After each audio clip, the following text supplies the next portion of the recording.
중국 어선에 의해 우리 해경 단정이 침몰한 이후 정부는 불법 조업 중국 어선에 대해서 강력하게 대처하겠다라고 밝혔는데요.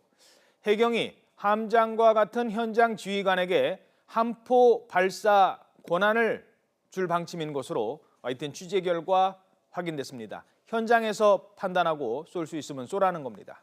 권남기 기자의 단독 보도입니다. 불법 조업하는 중국 어선 양쪽으로 쇠창살이 박혀 있습니다. 해경 대원이 올라타자 쇠파이프와 손도끼를 휘두르며 격렬하게 저항합니다. 눈앞에 왔다 갔다 하는 것들이 많이 보이죠. 그래서 올라와야 되는데 거기서 정확하게 있으니까. 이렇게 전쟁터와 같은 중국 어선 단속 현장에서 지난 2008년 이후에만 해경 대원 2명이 숨졌습니다. 중국과의 외교 관계에다 민간 선박에 대한 무기 사용이 부담스러운 분위기 속에 단속을 겁내지 않는다는 말까지 나왔습니다. 하지만 앞으로는 상황이 달라질 전망입니다. 지난 7일 중국 어선에 의한 해경 단정 침몰 이후 해경은 기관총이나 함포를 사용하겠다며 구체적인 지침 마련을 준비하고 있습니다.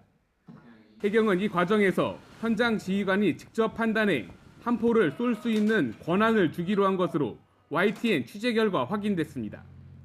생명의 위협을 느끼는 상황에서 먼저 쏘고 나중에 보고하라는 겁니다.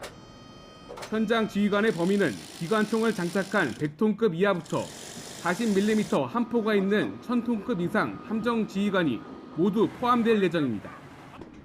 예전에도 우선 공용화기를 사용할 수 있었지만 법령에 따라 쏘라는 등 지침이 모호해 실제 사용엔 어려움이 있었습니다.